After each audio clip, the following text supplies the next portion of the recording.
Alright, so now we're going to get into the point of this. Alright, so as I said, I am not in garb, I am in bare feet. The reason is so that you can see the motions that happen. The first thing we're going to talk about is developing your shot. Again, this is timing and power generation. So, first things first, get into your stance.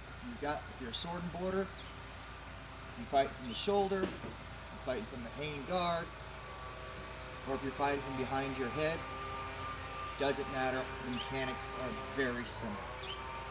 Alright, so first, get in your stance.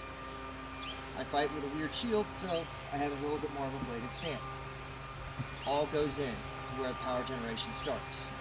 So, as you hear a lot, don't throw from your shoulder. That's how we cause shoulder injuries, that's how we lose power and we lose capability as the shot goes on. So, first things first, you got to start the rotation. Now, get your stance comfortable, nice fighting stance. I normally fight from the hanging guard, or I fight from a modified guard, depending on if it's a left-hander or a right. So for this, I'm going to start from my shoulder, which makes things a little bit simpler. Okay, I'm going to drop my butt a little bit, because this is where your hips are where you're going to generate your power. And so the first thing I want you to do is just sway your hips. As you notice, it's translating all the way to the ground, into my feet, and into my knees. That's why you drop your butt. And this is a lot more exaggerated as it comes about. You'll be able to shorten this up. This is really good to start working on your PEL if you're doing sentry drills. So as you notice, my left arm's just kind of hanging, and I'm letting it kind of swing with me. This is to show you the motion that I'm building. Okay? Now, I'll pull my hand up into a shield stance, and I want you to notice my elbow. I'm starting to let the rotation transfer to my shoulder and into my elbow.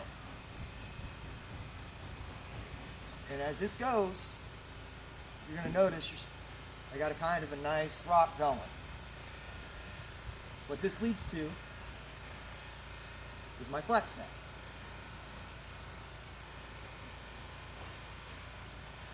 I'll do that again slower.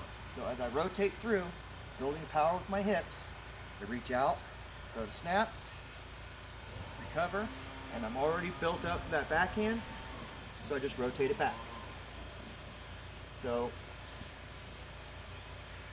I'm not even targeting right now, I'm just letting it go.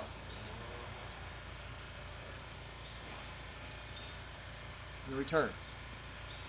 What this does is it builds, and I'm not throwing hard, just generating force from my hips. And as you notice, my hips have stopped moving as much as they were.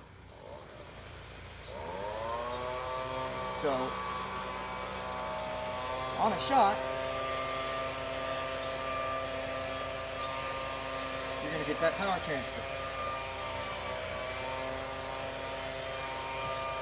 And all I'm doing to spin the shot is closing my hand.